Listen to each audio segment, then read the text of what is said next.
bismillaahir-Rahmaanir-raheem. Alhamdulillahi Rabbil Alameen. Wassalatu wassalamu ala ashrafil anbiya'i wal mursaleen nabiyyina Muhammad wa ala alihi wa sahbihi ajma'een. Prior to the last break, we didn't have a question and answer session.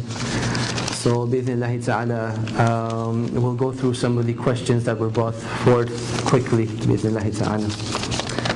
So the first question states, Assalamu alaikum, can we recite the Qur'an at the time of period? Can we hold the Qur'an at that specific time? So the sister is asking that is it permissible to recite the Qur'an during her menstrual cycle? And secondly, is it permissible to hold the Qur'an during that menstrual cycle? As for the recitation of the Qur'an, then obviously both of these, first of all, both of these questions, or the answers to both of these questions, one needs to understand that there is a valid difference of opinion in the answers, that you'll find some scholars who go towards one opinion and scholars who go towards another. But to summarize it, and without going into too much detail, as for the recitation of the Qur'an, then bi'ithnillahi ta'ala, inshallah, there is no harm in reciting the Qur'an while a sister is in her menstrual cycle. As for touching the Qur'an, then there's a stronger difference of opinion over here. And to stay on the safe side, what the sister should do is wear some sort of covering, either some gloves or have a sheet between herself and the Qur'an. This is just something to be on the safe side. But like we mentioned, there is a difference of opinion. Some scholars have said it is permissible for her to touch it, some said it is not. But again, to be on the safe side, she should put a barrier between herself and the Qur'an, something like gloves or a sheet. Wallahu ta'ala a'lam. The second question states, what should be the strategy for us dealing with halal and haram and buying products of regular use? What should we look for out of research, and how should we verify something has undergone istihala? Any rulings on common products like soap, toothpaste, bread, ice cream, deodorant, creams, etc.? And then the rest is crossed out. The general rule in food products is that it is permissible until it is proven haram. And this is the same thing in everything with the exception of ibadah. Allah subhanahu wa ta'ala has made our lives facilitated for us. So when it comes for food, the general case scenario, it is permissible until a person has a reason to think that there is something haram in it. Now, let's just say you come across an item, let's just say maybe cheese or bread that has rennet in it or has mono and diglycerides in it.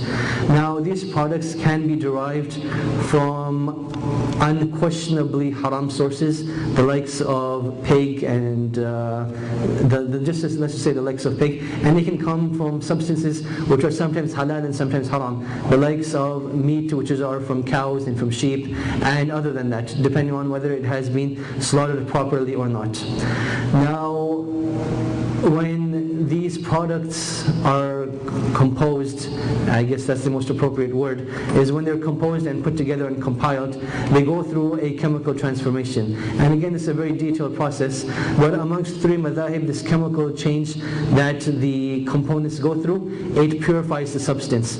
So things like rennet and mono and diglycerides, vast majority of the times they go through this chemical change and they are thus become purified of the original substance that was in them. An example of this, or to get a clear example of this, is you can take the example of vinegar. Vinegar is a form of alcohol and can lead to a form of alcohol, and its origin can be from like grape juice or from dates or anything other than that. So this chemical process or this metamorphosis at times can purify things. So amongst three of the schools of thought, amongst the Maliki madhab, the Shafi'i madhab, and the madhab of Imam Ahmad, they agree that this chemical change purifies it, and thus it is no longer an issue. Whereas in the madhab of Imam Abu Hanifa rahimahullah ta'ala, they say that this chemical change doesn't bring about purification, thus it stays on its original form of impurity. So the general case scenario is, to simplify everything, that if a person can go to a halal meat market and can go to a halal grocery store owned by Muslims who are trustworthy, it's better to go there. But if he's unable to do that and he's forced to go to his local grocery store, like I don't know what you have here, but in Quebec we have IGA and Loblaws, and I've seen the No Frills over here as well. Yeah, Maxi also. And Maxi as well, and any other grocery store that you may have, that Allah subhanahu wa ta'ala didn't make this life extremely difficult for you. So those things which you need, like cheese and bread, you have the benefit of the doubt that inshallah is permissible for you. Products like meat within of itself, then this is a more debatable issue, which again I know every single person likes to ask, can we eat the meat of the people of the book in this land or not? Inshallah, the next speaker that comes, you can ask him that question, inshallah. But as for myself, I won't get into the details of it, as it requires a lot of explanation.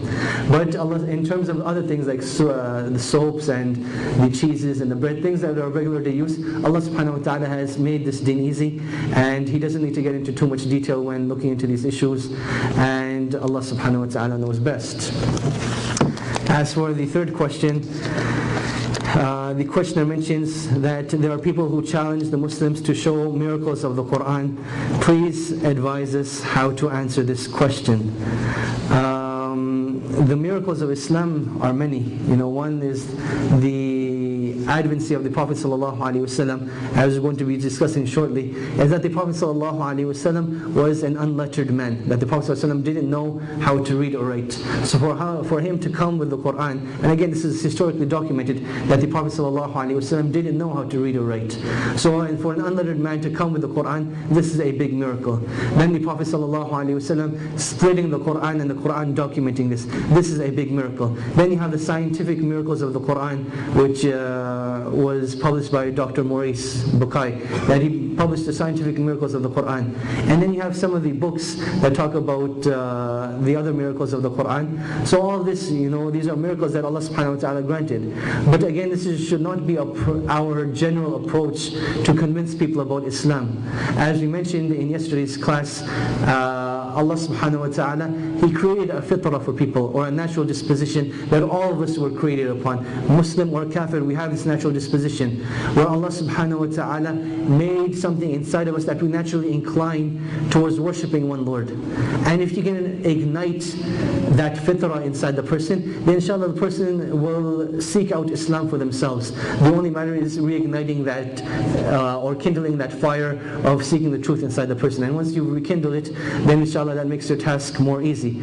And again, in terms of miracles, there are numerous amount of miracles. It's up to the person to go back to the books and study them and bring them forth.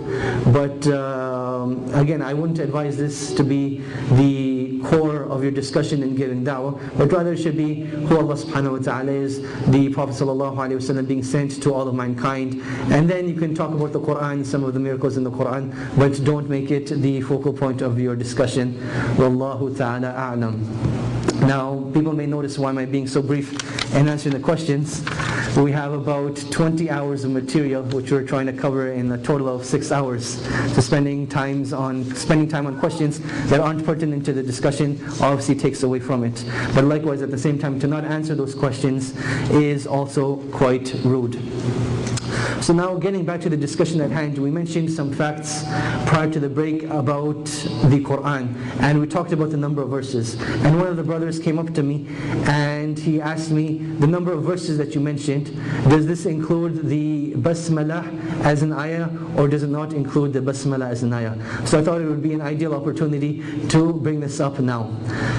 With consensus, the Basmallah is only part of the Qur'an in one ayah, and that's in Surah An-Naml, ayah number 30. This is with consensus, that it is part of the Qur'an only in one ayah. All the scholars have agreed to this, where Allah subhanahu wa ta'ala says, وَإِنَّهُ مِن سُلَيْمَانَ وَإِنَّهُ bismillaahir-Rahmaanir-raheem, that indeed this is from Sulaiman, and it says bismillaahir-Rahmaanir-raheem. Then the second strongest scenario is that the Basmallah is part of Surah Al-Fatiha. This is the second strongest location where a lot of the scholars have come to agree that the Basmallah is part of Surah Al-Fatiha, but upon further review, and Allah subhanahu wa ta'ala knows best, the correct opinion is that the Basmallah is not part of Surah Al-Fatiha. Again, this is a lot of discussion, but we're just mentioning opinions for the time being. Now, as for the rest of the surahs, then the more correct opinion is that it is not part of any other surah. So putting Surah Al-Fatiha aside, it's not part of any other surah. And again, with consensus, it's not part of Surah Al-Tawbah. You'll notice when you read the Qur'an at the beginning of Surah Al-Tawbah, even as something which is mustahab for those scholars who say it doesn't mention the Basmallah. That Allah subhanahu wa ta'ala and the Prophet sallallahu alaihi wasallam agreed that it wasn't to be mentioned before Surah Al-Tawbah. Shaykh al-Islam ibn Taymiyyah rahimahullah ta'ala mentions the opinion that the wisdom behind this is that it's a continuation of the surah before it. That Surah Al-Anfal and Surah Al-Tawbah, you will notice that the themes are quite similar to each other. That they discuss common themes, and in actuality it's just a continuation of one surah to the next with a separation in between. So there was no need for another Basmallah. Another opinion is that when you mention bismillaahir-Rahmaanir-raheem, that in the name of Allah, the most beneficent, the most merciful, how it's commonly translated, it isn't appropriate to the beginning of Surah Al-Tawbah, where Allah subhanahu wa ta'ala mentions that Allah subhanahu wa ta'ala is free from the mushrikeen. So we mentioned that this is another opinion where Allah subhanahu wa ta'ala doesn't mention the Basmallah at the beginning of Surah Al-Tawbah. Now, continuing with our discussion at hand, we reach the topic of the compilation of the Qur'an. The compilation of the Qur'an went through three main phases before it reached our time, and we'll only focus on those three phases. There's an actual fourth phase, which can be divided into many other phases, which is from the time of Uthman until our time today. But bi'idhnillahi ta'ala, we won't be touching on that, because again there's a lot of time and there's very little benefit pertaining to it. So we'll take the first three time periods, the first of them being during the time of the Prophet ﷺ, how the Qur'an was preserved during that time. The second being during the time of Abu Bakr radiallahu ta'ala anhu, and the third of them being during the time of Uthman radiallahu ta'ala anhu. So these are the three time frames that we will be discussing. Now, before getting into this, one needs to look at the historical context and the way society was at the time of the Prophet ﷺ. So firstly, we mentioned several times previously that Allah subhanahu wa ta'ala took it upon himself to preserve the Qur'an. That Allah subhanahu wa ta'ala mentions that He will preserve the Qur'an. Secondly, we need to understand that as Allah subhanahu wa ta'ala promised us this, we should have no doubt as to the authenticity of the Qur'an and how accurate the Qur'an is in relation to when it was first revealed. That we believe that the Qur'an is just as it was revealed, without a single letter or vowel or word missing. Now, thirdly, how did the Prophet how was society at the time of the Prophet ﷺ? We mentioned that the Prophet ﷺ was unlettered, or commonly known as illiterate. Now, this wasn't something unique to the Prophet ﷺ, but rather it was something very general, that the Arabs of the past, they may have not known how to read and write, yet they maintained their eloquency through their speech and through their memorization. If you refer back to some of the books of history, they mention that during the time of the Hajj seasons, obviously Hajj was something known from the time of Ibrahim alayhi salam, that people would come to the Kaaba and would perform Hajj, or the pilgrimage, and visit the Kaaba. And prior to this season, they would have a competition amongst the poets, which they would call the Fair of Ukaz. And in this fair, they would gather all the poets, and all the poets would come together and come up with the best poetry or the most beautiful poetry in describing the Kaaba and the season of Hajj. So we understood that even though they may have been unlettered, meaning that they didn't know how to read or write, they still maintained eloquence in their language. And another fact to keep in mind is that there are some reports in history that when the Prophet ﷺ was in Mecca, there were only 17 people who knew how to read and write. This is again some facts that are documented in the books of history, that there were only 17 people who knew how to read and write during the time of the Prophet ﷺ in Mecca. So now, how did this affect the Prophet ﷺ, his companions, and the preservation of the Qur'an? As we notice that as Islam progressed and more people came into Islam, if there were only 17 people who knew how to read and write, it is a possible assumption that the companions who first accepted Islam, not all of them knew how to read or write. So thus there was no written compilation or preservation of the Qur'an. Most of it was done orally and through memorization. Now, that having been said, what is the first written preservation of the Qur'an that we know of? We have all heard the famous story of the acceptance of Umar radiallahu ta'ala anhu and how he became Muslim. And this is through when Umar radiallahu ta'ala anhu visited his sister who was married to Khabbab ibn al-Arath. And he had with him a transcript of Surah Taha. So Umar came into their house and he's banging on the door and he says, "What are you reciting?" when he heard the Qur'an being recited. So as they opened the door, they hid the sahifa or the scrolls that they have of the Qur'an. So then Umar said, "I want to see what was being recited," and they brought out the verses from Surah Taha.